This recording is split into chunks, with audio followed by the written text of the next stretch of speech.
Tyler Perry catches strays. Every time we just sprinkle his name in. Like, this is a South London rom-com. How did Tyler Perry from Atlanta end up in this conversation?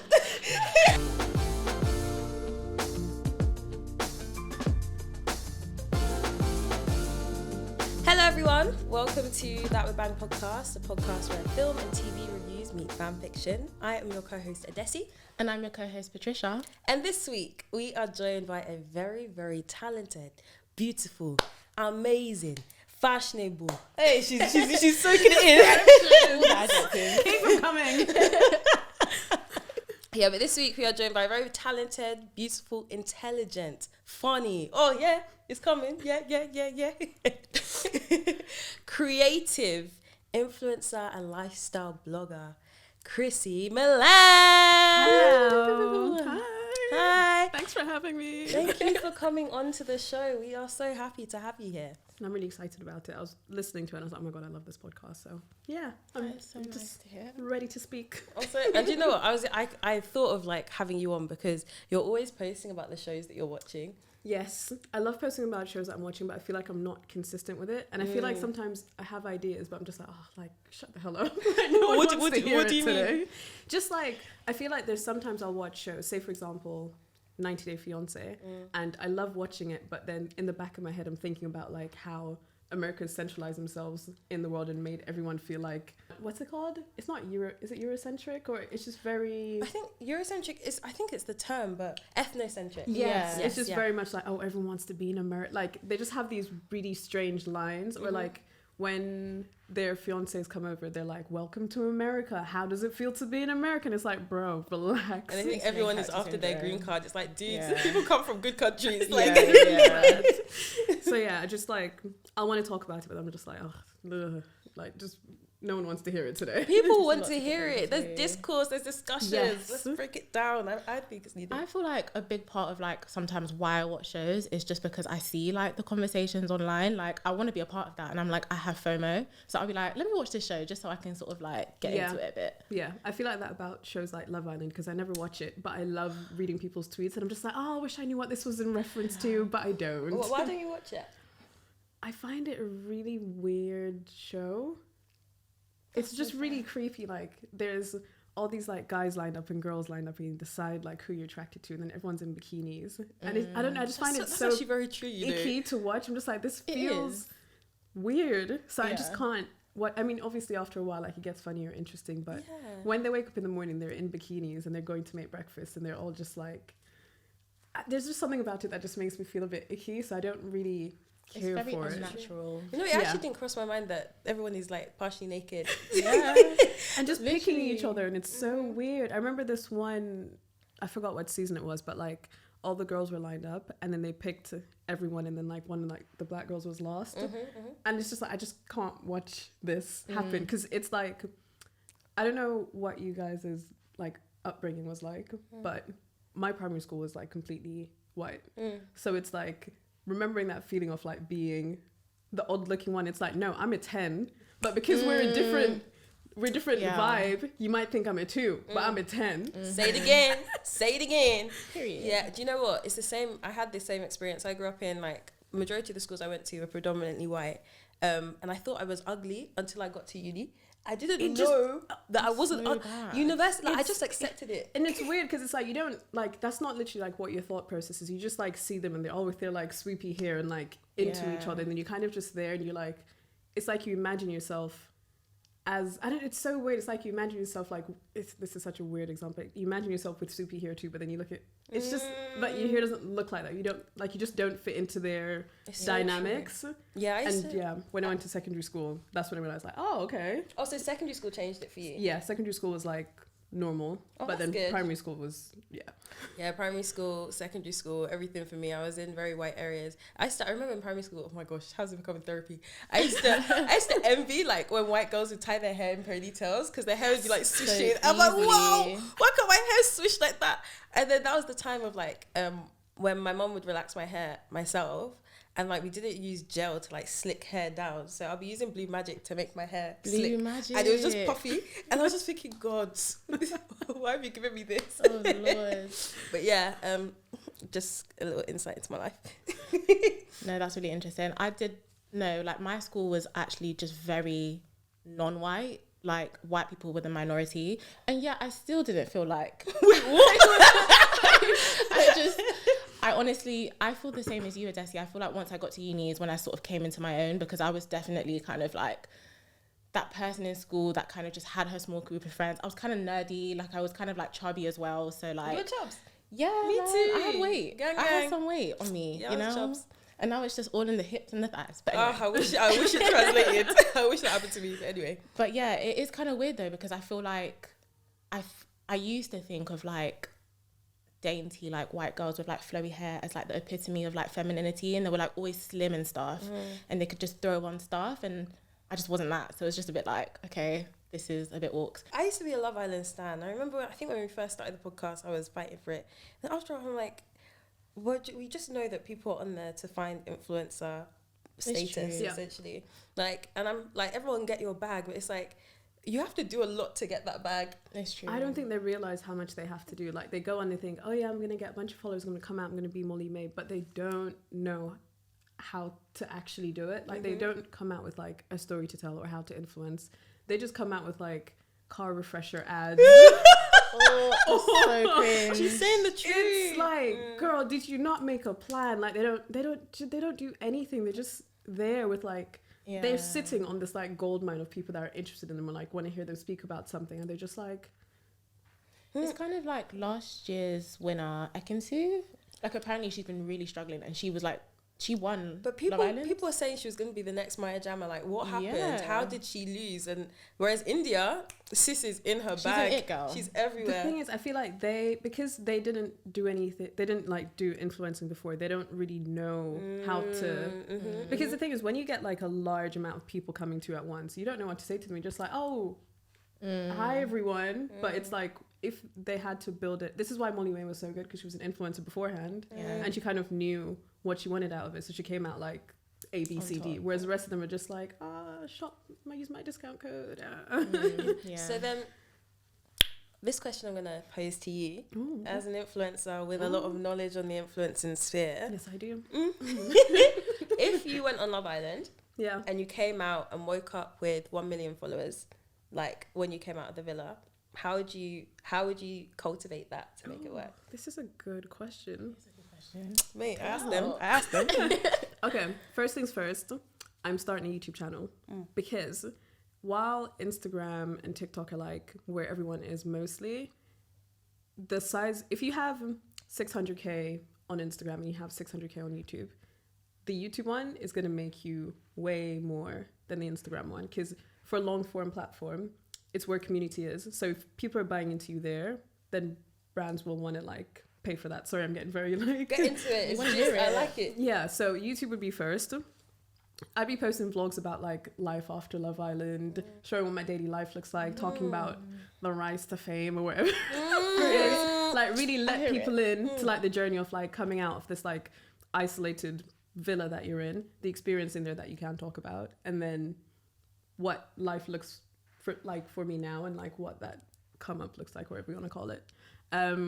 What else? I think a lot of people try and replicate what people have done before. So like everyone wants a Pretty Little Thing collaboration, but the thing is they do it for like one season and then it's just dust. Like there's nothing left. There has to be like a message in what you want to talk about. And I think what I've realized a lot of them do is for a while they come out as Love Island people and then they live off of that for a while, then they completely try and separate themselves from it. So I think before you go in, you have to kind of like know what it is you want to lane is going to be. Obviously that can evolve, but I feel like if you know the message that you're trying to like show the world before you come out, then as soon as you come out you can start doing the right press runs or like pushing the right messages from the beginning. So do you feel like before people go into the Love Island villa, they should start sort of curating their social media to kind of like build that platform so that when they come out, it's kind of like 1,000%. Because I remember one guy from one of the years, people found some stuff about him, or there was something along the lines that he didn't delete or whatever it was, and it's like, girl, you not clean up your social media clean it up before you go on. Like people are gonna see you. I think it's interesting because usually when I hear it, it's about the turnaround time from when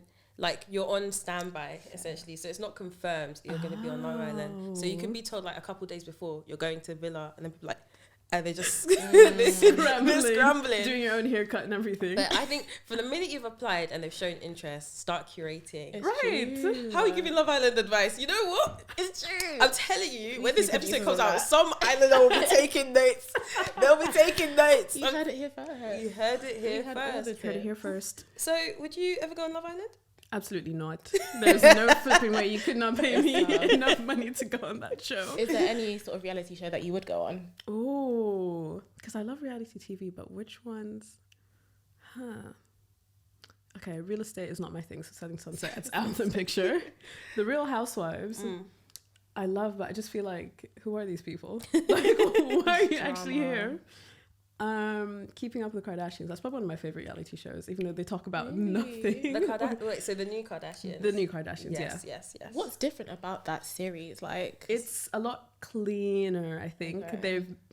It feels more like a press promo thing than it does like a reality show. Like now they just talk about their brands and how grateful they are and what their life was like before.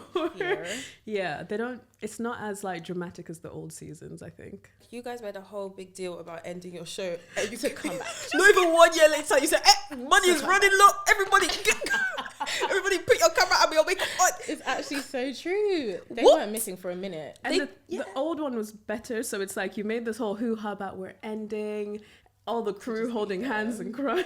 Oh my god, they did that. Yeah. Wow. No, they did so much. And then next week, the Kardashians are back. What? We've been gone for a while.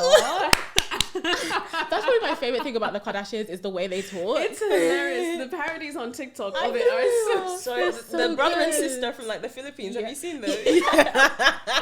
They're amazing. And then Bomanizer as well, when he's just like shaking around and Yeah. things like, so the narrative around the the salad. narrative. So good in the salad, yeah. You know, so good. But yeah, I don't know what reality show I'd go on. I can't think of one. Love is Blind. No.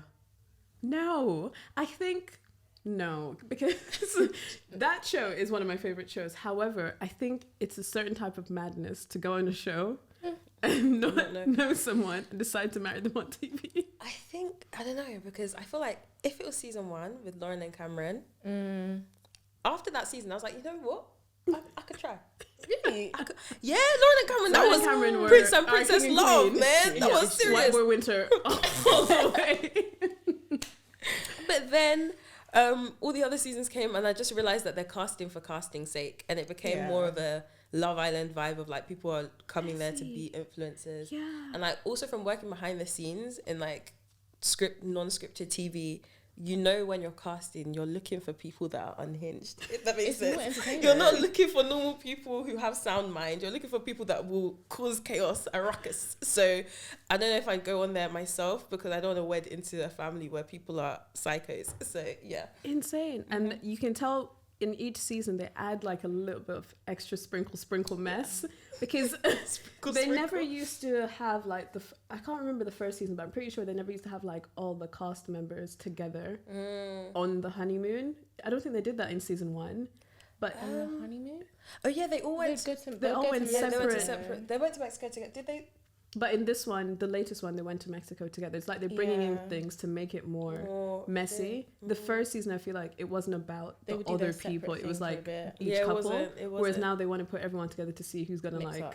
oh, I would have preferred him instead, Yeah. or yeah. Did you? Well, I was in one Aloni space. Of with course you Kwame. were. No, Of course you I were. don't really dabble in the spaces, but this one was with Kwame from Love is Blind. Did you guys watch the latest season? No, Yeah, but I I heard did. enough Yeah, about Kwame. his PR was in the mud. Like, I hate to say it, he was a Ghana man. Me too. I was a bit ashamed, you know. But like, it is what it is. But when he was in that space, like, he was really like giving the tea, because some of the questions these UK people were asking were very sort of like, we want to kind of know like behind the scenes, like what's the setup with you, and what's his wife's name? You asked Chelsea. the wrong babe. Chelsea. Yeah, like, I can tell you about this season. I can give you a whole discourse about this season because it was nuts. it was nuts. Yeah. But like how they split the bills, like what it was like. Did he really like her? What's the deal with his mum? Like, did his What's the dad know? gist? Drop the gist. Oh, He wrote a God, whole book. Yes, an expose. But like the long story short is that really and truly, like he was saying a lot of it was genuine. I feel like he couldn't really say, because you know they have like NDAs and stuff, so he couldn't really like get into too much of the tea. And then obviously the issue with that other blonde babe that he was kind of doing a thing with, he was just trying to like sweep that under the rug, but like everyone was like, no, but you were entertaining it, and he was literally holding his own. But after that, his PR was kind of up, because I was like, he's not as bad of a guy. Same. I started to like him afterwards. I was like, you know, I see where there could have been some a little bit of, you know, the producers trying to cause some drama or something, but yeah, that space was actually quite funny. The more I think about it, the more I'm like, would I ever go on a dating show where there's cameras like this as we're trying to... I couldn't do it. I'm even deep. Look at the setup of this podcast now. Imagine we're on a first date. And all these cameras, these lights, they're zooming in. And then you have to say all these things. Producers will be like, oh, can you ask him about this? Or can you... But also, like, when you have to repeat things, like, we didn't quite catch that. We want to get from this angle. Could you just, like, repeat that line and again? how many times do they have to hug and do that? You know, that's one thing I always think about with the Love is Blind, like, them running up to each other. They had to do that so many times. That proposal. I can imagine. And it's like, I don't know, there's just, I can't imagine, like, flirting on camera. Like, that's cringe. What do I say? I think flirting anyway is just a bit That's cringe. what I'm saying. So now there's like 10 people watching me like, can you just say that one more time? I was like, no, I said it. I was shy. I was shy. I don't even know how to flirt. Full stop. Flirting is a lot. But you know, it might. Oh no, and then that's how the internet can now rip anything you say. It's so That true. part, Now there's going to be TikTok discourse. I can't, because even some like analysis or whatever, they're like, oh, he hates her. He doesn't. Oh, look at him laughing at her. I would I'd crumble. I don't know how they do it. I hear it. Did you guys watch Married at First Sight Australia or? So I don't watch it, but I think I'm going to start, because apparently the Australian one is really good. So I'm watching it, but I think so. Firstly, there's 33 episodes. There is not a single reality show of one season that should be 33 episodes. What am I watching? That's long. I think. But you watched it. I didn't actually finish it. I'm like, okay. I'm tired of this. Okay, I hear it. But I think, again, it's like when you cast people for a show where they get married before they've known each other in that way, it's just weird. It's like, these people are unhinged. Like, is this a normal show? They look at, and the Australian casting, I thought Australians were so chill. They're not. Apparently they're very dramatic people. They're wild. They're wild. They're absolutely nuts. Because even, I forgot that guy with have you watched it? Okay. There's this one guy with like long hair, and he has an ick for like girls who like horoscopes. And when they meet at the wedding, he like gives a long list of icks to like the camera, and then she's like, what star sign are you? And then he's like, and then she kept talking about star signs. You could just see his face like crumbling. And then after that, he was just so irritated with her all the time. He's like, she's just so loud. She just talks so much. Why can't she just let the room be silent? And I was like, this guy hates her. And then imagine like that playing out on TV. But the thing is, like, the producers knew that his icks were star signs, and then they put you with her. But then it's like, why would you allow for your whole marriage and your future to be dictated by producers? That reminds me of like, what's it called? Don't Tell the Bride. The divorce rates was like 80%. Something crazy. Or the fact that like no one was staying together because you're choosing people. First of all, I don't understand how a bride and groom can have a wedding and the groom is not respecting anything that you want him to do. I remember one of them, I think the groom decided that the wedding should be like on an ice skating rink. And the wife was pissed. And I can imagine someone being like resentful of that forever. Because it's like, how can you not know me? Why would you pick a roller rink? You don't want to make me happy. And then that's the premise for the rest of your marriage. Exactly. Like, or just like grooms spending so much on their suits and then telling the wife to get her dress from like AliExpress.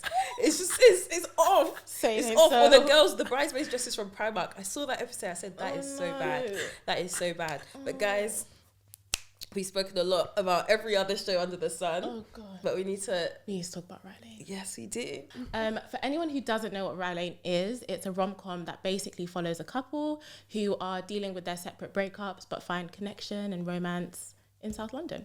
So what are your thoughts on Rye Lane? I'm going to present it to Chrissie first. Okay, I have thoughts. So initially when I started watching it, the first like 5 minutes I was just like, I'm not gonna make it. I hear it. But then I think there's a few things that I fell in love with once I finished it. I think it wasn't a regular rom-com because the character dynamics were so different to what you see in like a regular rom-com. First of all, we don't see a lot of rom-coms with people that look like us that aren't made by like Tyler Perry or someone. So sorry, let's just before pause. Tyler Perry catches strays. Every time we just sprinkle his name in. Like, this is a South London rom-com. How did Tyler Perry from Atlanta end up in this conversation? What I'm trying to say is, leave Tyler alone. Leave Tyler alone. I hear it. So leave him alone. Sometimes it's just nice to see a different perspective of what like black love looks like, because we just see it in the most typical ways where it's like this really like hunky looking guy, like a really ditzy girl who has like a career. And it was just nice to see, like, firstly, I think the portrayal of like black masculinity was really important in this. The fact that it started with him crying on the toilet about a breakup was just so like, I already felt like a lot of love for him. Like I was just like, oh, he's like so sweet. Like, oh, he's just like this little timid. He doesn't look like, it doesn't look like the apple of your eye, basically. This is, he's not, in this, not literally look, but just like the way he carries himself, not the typical aesthetic of what you'd expect. Even with the way his like legs are, they like turn in, like he's very shy and just like, no, I mean, if you're watching this, I'm sorry. The way he stands, like he literally stands like a shy person. Like he's just very much like, you're right. And he has like a sad boy expression. So it's not giving like a hunky, come sweep me off my feet romance. And then Yaz, I really liked how like basically dominant her character was. Like she was leading the story, and we don't get that from rom-coms. We usually just see like a damsel in distress, like, oh, does he like me, does he not? That's so true. But she was just like, obviously at first it wasn't really romance. She was just trying to like help him out, or she felt sorry for him or whatever. So it was just a different, refreshing dynamic to witness. And then I also, sorry, I feel like I'm hogging the mic. Does anyone else? Okay, cool. We like the gym. Okay, cool. The gym. And then secondly, at first I didn't like the fisheye lenses, or like just, I did. I didn't really like it. No, it was, I think even watching the trailer, I was dizzy. It was same. I'm just like, why? But I really did like how everything was really colourful. I feel like when we see shows about like South London, it's usually like grimy and just a bit dodgy, but I like the way it seemed like it was like sunshine and roses, and that felt like a really nice representation for us for once. I hear it. It was giving London summertime. Yeah, and that's exactly. Always a good vibe. The few months in the year where the country, where the this 2 city, weeks of the year, 2 weeks the year, where everyone's actually nice. And it's good vibe. Yeah. Yes, I hear it. And then I feel like what was I gonna say? The vibe of it reminded me. I don't remember the storyline of Chewing Gum, but it reminded me so much of like Michaela Cole style shows. I liked Rye Lane too. I like that I like the fact that they were both people that you wouldn't typically expect to see in rom-coms. They're both attractive in like, they were both attractive. I don't know how to describe it, but it wasn't a typical like, it wasn't the typical aesthetic. I thought the girl was very pretty. She looked very like gorgeous. Quirky, very black. Do you know what I mean? Yeah. Like realistic pretty, like real life pretty. And I think her energy was cool in regards to like, she was confident. She knew that the boy was a bit moist, and she told him that. Do you get what I mean? Yeah. And I think it plays like that. I think in real life, it kind of felt when I say it felt realistic, because you guys fell in love in like one day, but it felt like it had like real elements to it. I think they just had because I know like a big thing with rom-coms is kind of the chemistry, and I did feel like they had like really good chemistry as friends, but also as more, and it felt like they could be like vulnerable with each other without it being like too like cringe or like too much for them as well. And with Yaz, like obviously she was like the driving force for like the narrative, and she's like got a strong personality, but she was also like really sweet and like dealing with her own little things that she tried to kind of keep to herself. But yeah, like Dom was just like a huge support for her as well. So I really did enjoy their dynamic, and I felt like it was like it had an ebb and flow, if that makes sense. Like, do you know what I mean? They could kind of give and take to one another, which I thought was really sweet. I hear it. Yeah, no, I definitely really did enjoy Rye Lane, and I'm not usually a rom-com person as well, so like that's a lot for me to say that, to be honest. It was weird because like even though the storyline was different to what I've seen, the vibe felt nostalgic, if that makes sense. Like it felt like it wasn't a forced rom-com. Whereas I feel like a lot of the rom-coms that we've seen, especially on Netflix, they're just so forced. It's like, this love is not real. Take me back. Like, I feel like the only Netflix rom-com that I can stand is To All the Boys I've Loved Before. Because yes, I agree. That one, I was feeling it in my heart. Whereas all of the other ones, they just make me cringe. They're so annoying. They're so icky. Whereas this actually felt nostalgic in the way of like, I watched rom-coms when I was growing up, and this feels like those ones. Yeah, that's what shows look like when it was like Black British London shows. And there was something about, even when they went to the her ex-boyfriend's mom's place, like something about that scene felt like how TV shows or movies used to be like before, which I really liked. Do you know what it is? It felt just very Black British and like in a very authentic way. Like even taking the rom-com aside, I just felt like you could talk to your friends and your mates and they have a house that looks like that, and they have that family that does that barbecue. Like the barbecue tablecloth made me feel like that. I was like, I've seen that tablecloth. It actually just felt so it's about real. the details, the little things, without it being cringe, like forced. And I think you guys have struck a key point in regards to Black British content. I think the key is in the details, right? I think a lot of times when we see Black British content, we force a lot of things to put everything in there, so it feels very like, this is our one chance of being on TV or in a film, so let's throw it all in. And I think with Rye Lane, it was just an opportunity to show like the authenticity of like the culture, but in a very like through subtleties. Yes, so I think that's something that I appreciated about like, they just took the opportunity, Nathan, who wrote it, like he just took the opportunity to write something where they weren't connected because they were Black. They just connected because their experiences aligned, and they weren't bonding over the fact that they were Black. Do you get what I mean? I love shows like that. Like, absolutely. Sorry, to digress for a second, I think that's why Insecure by Issa Rae was such a great show, because it was like, we're just existing and being Black. It wasn't about like any type of struggle. It was literally just like two kids that, well, not Insecure, but Rye Lane was just about two kids that met each other in a random circumstance and then just enjoyed being around each other. Like there was no struggle. There was no like, there was just not, it was very light to watch and just like a fun, lighthearted thing, which I don't feel like we get enough of. Yeah. I was just going to say, to add to that point, is kind of like also like, I don't know if I can, like the type of Black people they were, in the sense that like, I don't know, like they weren't mainstream Black, and it's okay. Yeah. And I think I was trying to say it a bit more, but no, because I have to say it, because I believe that's my category. Yeah. I think there's a lot. I think there's, especially when you see it on like on Twitter and on shows like Top Boy. There's a certain aesthetic when you're from certain parts of like London, or from certain parts of like, you've grown up in certain areas where everyone seems to like the same things, dress the same way, have the same makeup. Exactly. Whereas there can be people who've grown up outside of London, first of all, or people who are still in those bubbles, but they just don't subscribe to those standards. Into that aesthetic, and I think that's fine. Yeah. And it works well. It's nice to see that. That's was what really nice. I really enjoyed specifically. Do you know what I mean? Like the lead wasn't kind of just like a certain type of Black girl or a certain type of Black guy. Do you know what I mean? And I found that really refreshing, which, yeah.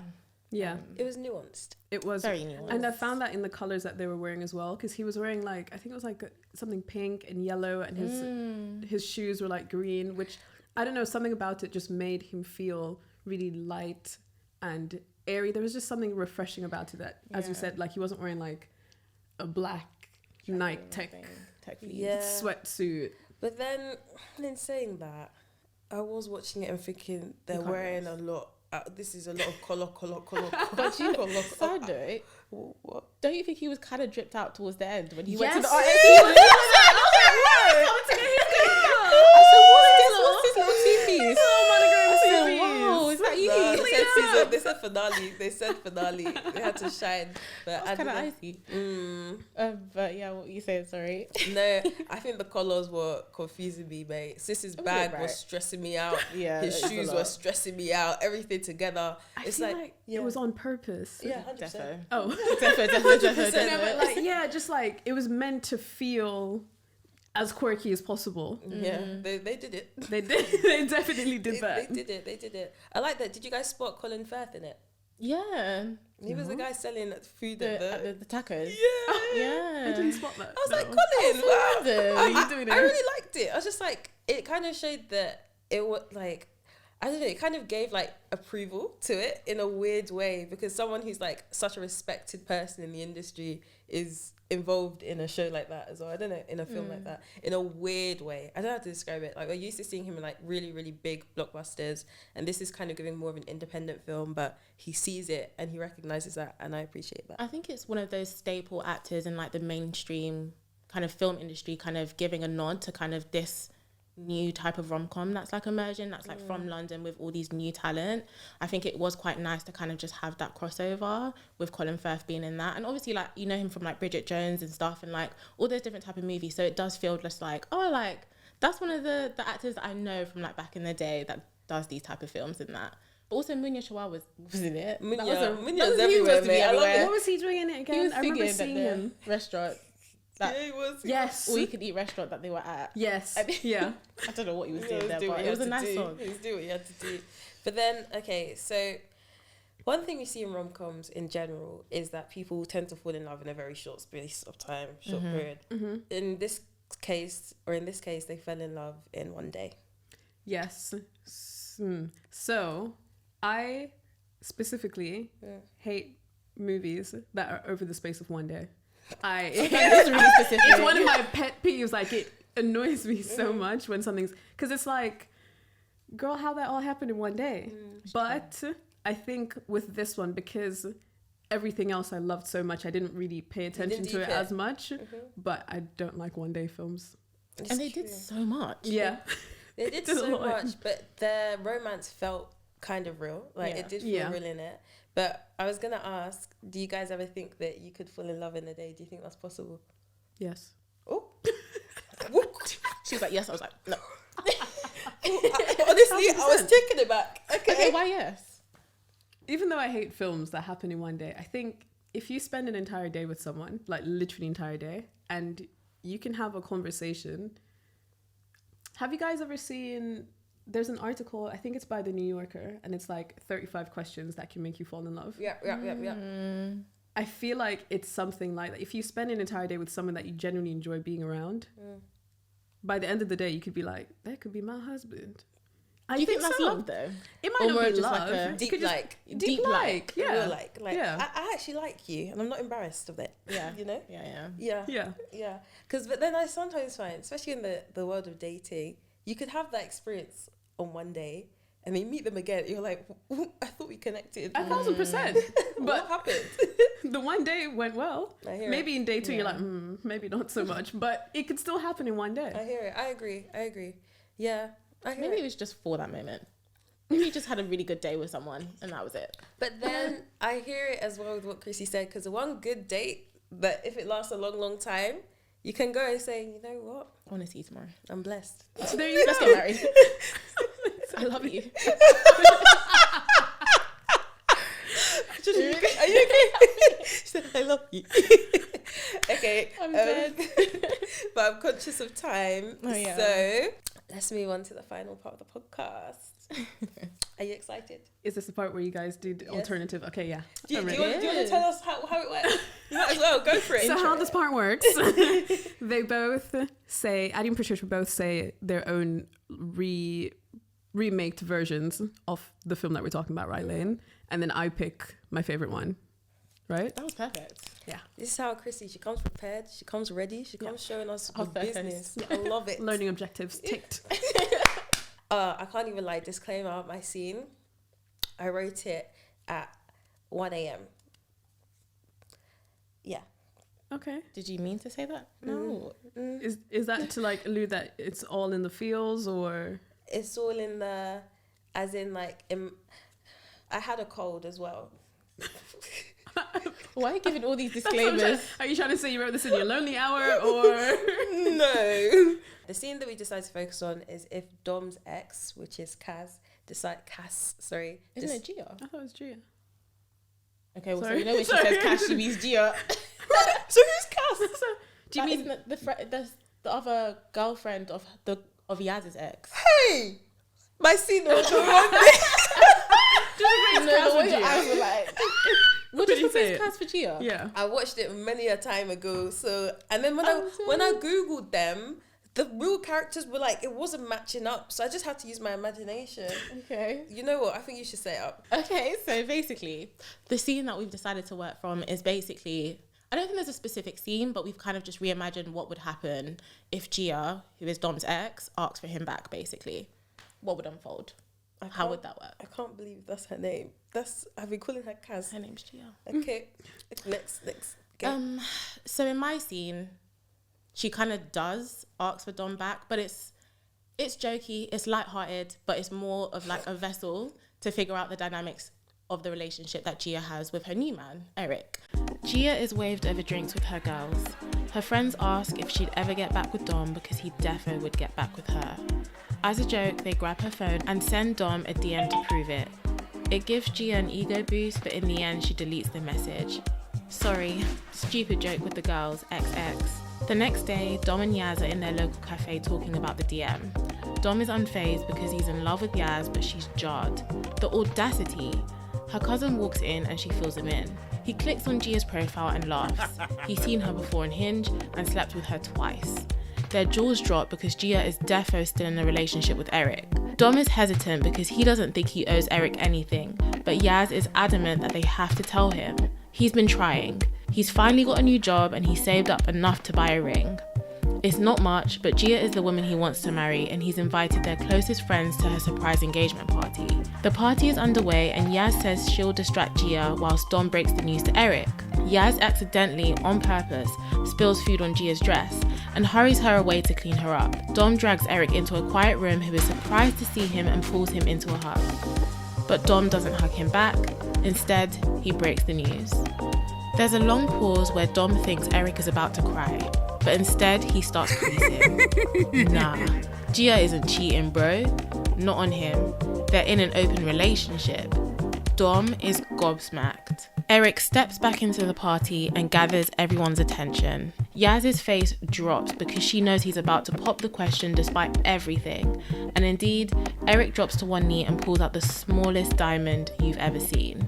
Before he says the words, Gia picks up a bottle of champagne, pops it open and sprays it all over the couple as though she's celebrating. Gia screams at Yaz because Eric hasn't had the chance to ask her yet.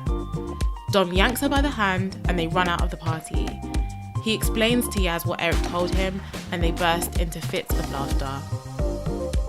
That was really good. That's my That was really, really, really good. Because I could imagine it all happening in my really, head while really, it played really out. It took me a while That to get was there, really, but... really, really good, Patricia. You sure you want to say yours? There's a lot of situations that I've realised yours is great, but in relation to mine. So first of all, Gia's new man is called Eric, right? Yeah. I thought he was called Nathan. So Nathan's name is in the mix, okay? Okay, so Nathan is Eric. Nathan and is Eric. Cass is Gia. Okay. And then there was a point. Are you going to start crying? Because your eyes are watering. They're looking hella glassy. I might.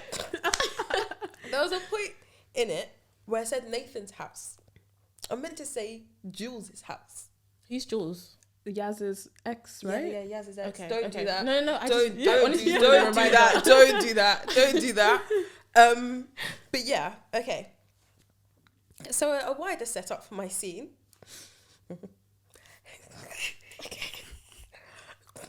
It's going to be okay. It's going to be okay. It's not okay. I'm stressed. It's not okay. I'm ill prepared. My scene was based on, you know, the dinner scene where they all met up together.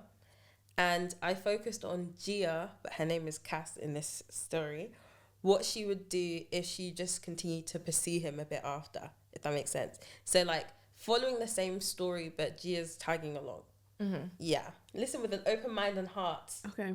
Remember, they tell you not to judge in this world. Okay. It's right. Open mind, open heart. It's the way that neither of us has said anything. We're just trying to listen. And she's just like, don't judge. You know when someone cooks and it's like, the food's not very good. I didn't put enough salt You in haven't it. even tasted it Let me yet. taste it. Oh, okay, God, let's play it girl. out. Let's play it out. After Dom leaves the restaurant, his ex can't stop thinking about their encounter. Firstly, he's still wearing the shoes that she got for him.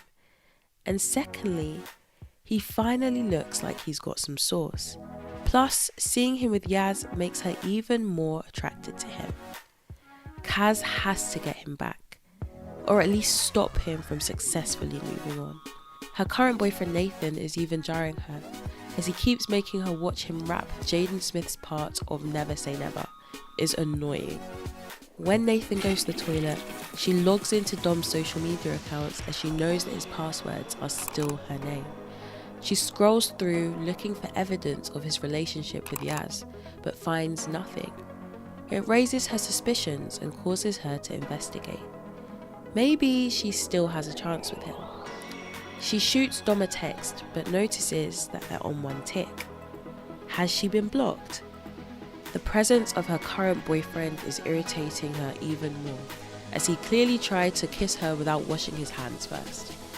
Meanwhile, she's watching the whereabouts of Dom on Find My Phone. She makes an excuse to leave the restaurant and spends the day stalking Dom and Yaz, following them around London, determined to win him back.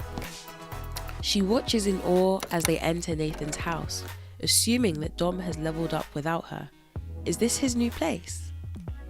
As they enter, she sneakily follows inside and waits behind the curtains for the perfect moment. Yaz goes to the toilet and Kaz suddenly appears, making her move by kissing Dom and pouring out her heart to him. Initially, Dom experiences head loss. This is all he's ever wanted, but he quickly sobers up and realizes that this is a call. Yaz returns and sees them and leaves immediately with the record. Dom notices and follows after her. Kaz, thinking that her job is done, says that she will wait behind, assuming that he's going to end things with Yaz. In the meantime, she strips and waits in the bed naked, expectant of his return. However, when the door unlocks, it's Jules and his babe. The next thing we know is that the police have been called and Kaz is in handcuffs. So yeah. Okay. Can you just explain the end a bit more? So they go to Nathan's house. Okay, so it's not Nathan. Guys, the issue is I've mixed up all the names. Okay. Long story short, Gia likes Dom. She's convinced that she can get Dom back. When they go to Jules' house to steal the record, Gia tags along because she thinks Dom has moved on in the world. Do you get what I mean? That he's got his own place. So she's like, this guy's a babe. So she follows inside the house and hides behind the curtain. When Yaz goes to the toilet, she comes out and says, Dom, I'm here for you. I'm ready for you, baby. She kisses him. Dom's like, I'm stressed. This is all I've ever wanted. But then he's like, no. And then Yaz sees the kiss and she's like, what? She leaves like, no. And then Dom's like, babe. And then Gia's like, mate, this is Dom's new place. Let me just get comfortable for when he comes back. She gets naked in the bed. And then and then the door opens and it's Jules and his babe like, what you doing in my house? And then the police come. Okay. That's the end of the story. But I think we've already decided who the winner is. So, Chrissie. Let me speak. So, I really liked Patricia's story because it felt like one of Yaz and Dom's antics, like some dumbness that they do, but I didn't like the villain side of Yaz that would throw food on Gia's dress. Okay. And then I liked yours because hold on, why did I like yours again? I know. Here's why. No, wait. I'm actually thinking I liked yours because I wanted to see more of not Nathan, you've confused me now. More of Eric and Gia together because I found him really annoying and I wanted to see her like slowly get icked out by him and her wanting to chase Dom again. So this is how I wanted the movie to go. But this was like a very put together scene and I don't want any police in a black rom-com. I hear it. Okay, so based on this information that you've received, we haven't got time to do our 10 seconds at the moment. Okay. What's on your heart about who you'd like to pick? What's on my between you two? Yes. Okay. I would like to pick Patricia. Thank you. Yeah. What a surprise! What a surprise! I'm not going to celebrate too tough because I'm just conscious of the fact that you got the names mixed up. So much has happened. I gave the disclaimers already. You gave so many I had disclaimers. a cold. Did you even hear my voice? Was even nasty. There was a little fighting. bit of a I was fighting for my life when I was sniffle. recording it. But it's okay, guys. Chrissie, we really appreciate You've been a it. great Having guest, me. Can I come honestly. back? I loved it so much. Oh my gosh. You're always yes. welcome on the pod. Thank you. But yes, so that is it for this week's episode of That Would Bang podcast. We hope you enjoyed it. You can follow me at Adiadesi. And me at _PDVR. And me at Chrissie Milan, Chrissie with an IE and not a Y. Ooh. Period. And you can follow the pod at the TWB pod. And we will see you in our next episode. Bye. Bye.